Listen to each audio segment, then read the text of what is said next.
Hello friends, आपका अपने YouTube channel educator agency में आप सभी का एक बार फिर बहुत बहुत स्वागत है। जैसे कि आप सभी जानते हो कि बीएड की क्लासेस चली हुई हैं, लगातार टॉपिक आपको प्रोवाइड किए जा रहे हैं। आज का हमारा जो टॉपिक रहेगा, हम ऑलरेडी अपनी 3 स्किल कंप्लीट कर चुके हैं, ब्लूम टैक्सोनॉमी हम कर चुके हैं और इवैल्यूएशन भी कर चुके हैं। बीएड फर्स्ट ईयर के अंदर जितने भी पेडागोजी सब्जेक्ट हैं, उनके अंदर जितने भी कंपलसरी टॉपिक बनते हैं और इंपॉर्टेंट बनते हैं, हम लगातार को आप तक पहुँचाने की कोशिश कर रहे हैं। अगर आप इन वीडियोज़ को भी देख लेते हो तो आपको ज़्यादा मेहनत करने की ज़रूरत नहीं पड़ेगी और यही कंटेंट आपको आपके जो टीचिंग एग्ज़ाम है, जो कॉम्पिटिटिव टीचिंग एग्ज़ाम है, वहाँ भी काम आएंगे। चलिए शुरू कर लेते हैं।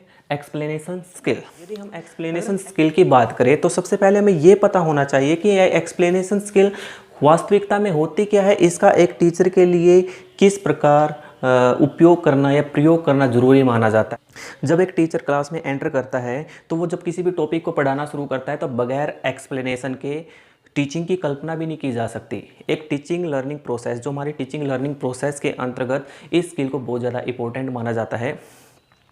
और क्या कि एक टीचर को किसी चीज़ को अच्छे से एक्सप्लेन करके, उसकी व्याख्या करके ही वो बच्चों को आकर्षित कर सकता है और अपने कंटेंट को बच्चों के समक्ष अच्छे प्रकार से क्या है प्रस्तुत कर सकता है। जैसे कि हम मानते हैं जो एक्सप्लेनेशन है वो एक आर्ट है, एक कला है, और सभी टीचर्स के अंदर जो कला होती है वो डिफरेंट होती है। कोई किसी वे में एक्सप्लेन करना पसंद करता है, कोई किसी चीज़ वे में एक्सप्लेन करना पसंद करता है। अगर वो एक्सप्लेनेशन स्किल के रूल रेगुलेशन को जानता है, नियमों को जानता है, तो वो अपनी एक्सप्लेनेशन को अच्छे से कर सकता है।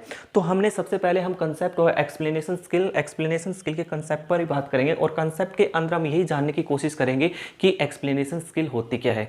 चलिए देख लेते हैं। क्या कहा इसने।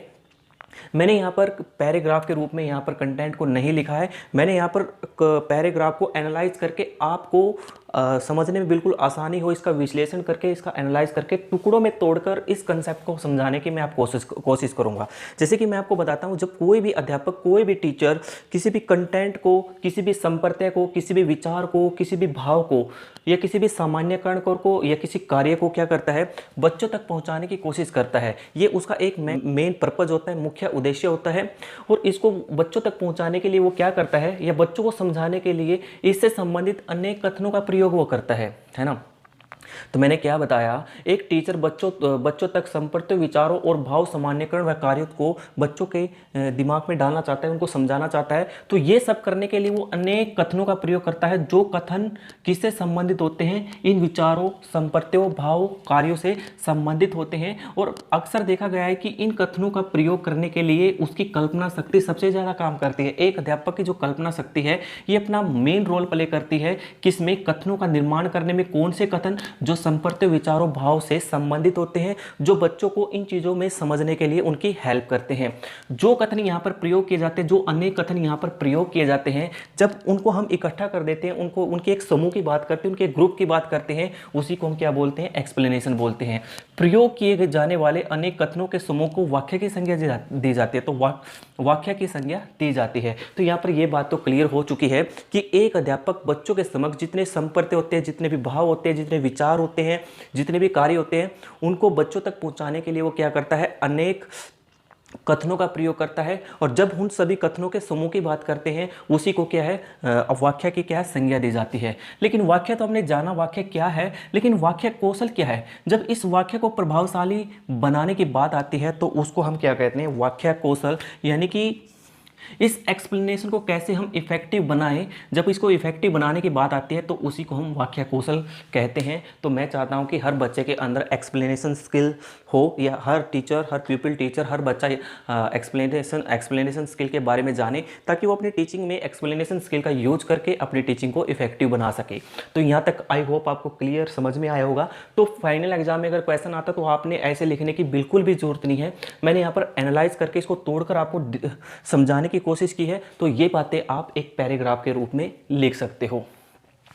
बात आती है यहाँ वाक्य कौशल को प्रभावशाली कैसे बनाए। अगर हम उसको प्रभावशाली बना देते हैं, या वाक्य कौशल को जब हम प्रभावशाली बना देते हैं, तो वही एक्सप्लेनेशन स्किल होगी, वही वाक्य कौशल होगा। चलिए देख लेते हैं। ये हमारे लिए एक बड़ा क्वेश्चन है कि वाक्य कौशल को प्रभावशाली कैसे बनाएं। अगर वाक्य को प्रभावशाली बना देते हैं तो हम जो वाक्य कौशल है उस पर मास्टरी हासिल यहाँ पर कर लेते हैं। यही काम हमने यहाँ पर करना है कि एक्सप्लेनेशन को कैसे हम इफेक्टिव बना सकते हैं। तो इसको इफेक्टिव बनाने के लिए आगे 2 पार्ट्स में मैंने क्लासिफाइड किया। 2 बातों को हमने ध्यान में रखना पड़ेगा। फर्स्ट रहेगा वांछित व्यवहारों को आवर्ती को बढ़ाना, वांछित व्यवहारों की आवर्ती को बढ़ाना। जो डिजायरेबल बिहेवियर हैं, जो हम चाहते हैं कि ऐसा हो, अगर हम उसकी फ्रीक्वेंसी को बढ़ा देते हैं अपनी टीचिंग के अंदर, तो वाक्य कौशल को हम यहाँ पर प्रभावशाली बना सकते हैं। और दूसरा क्या रहेगा, जो अवांछनीय व्यवहार होते हैं, कुछ चीज़ें ऐसी होती हैं जिससे हमें बचना पड़ेगा, लेकिन वो चीज़ें कैसी कौन कौन सी है उसको अगली वीडियो में डिस्कस करेंगे कि वो कौन कौन सी चीज़ें हैं जो हमारे टीचिंग के लिए अवांछनीय मानी जाती है, जो हमारी एक्सप्लेनेशन में अवांछनीय मानी जाती है, यानी कि वो बातें जिनको हमने क्या है ध्यान में रखकर चलना पड़ेगा और जिनसे हमने बचकर चलना पड़ेगा, वो अवांछनीय व्यवहार होगा। और वांछित व्यवहार में क्या है, हम वांछित व्यवहार जो हम चाहते हैं कि जो हमारे एक्सप्लेनेशन स्किल को इफेक्टिव बना सकते हैं जो बातें, तो उनको हम इंक्रीज करेंगे। जो हमारी वाक्य पर गलत प्रभाव डालती है, जिसको हम अवांछनीय व्यवहार कहते हैं, उससे हमने बचकर चलना पड़ेगा। जब इन दोनों चीज़ों को हम ध्यान में रखकर चलेंगे तो यही हमारे कहलाएंगे कंपोनेंट ऑफ एक्सप्लेनेशन स्किल। जो कंपोनेंट ऑफ एक्सप्लेनेशन स्किल है, इस पर हम जो नेक्स्ट वीडियो हो वो आपको प्रोवाइड करेंगे। उसके माध्यम से हम इन दोनों चीज़ों को आपको अच्छे से समझाने की कोशिश करेंगे। यहाँ सिर्फ बात कंसेप्ट की हुई है और कंसेप्ट मैंने यहाँ पर आपको बिल्कुल अच्छे से समझाने की आपको कोशिश की है और आई होप आपको समझ में भी आ रहा होगा।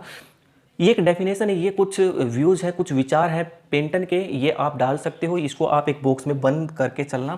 जैसे ही आपका कंसेप्ट पूरा होता है, फिर आप एक लाइन छोड़ के पेंटन के अकॉर्डिंग जो एक्सप्लेनेशन स्किल पर उसने अपने विचार दिए वो लिखकर आप इसको एक बॉक्स में बंद कर सकते हैं। इफेक्टिव रहेगा, अच्छे मार्क्स आपको दिलाएगा।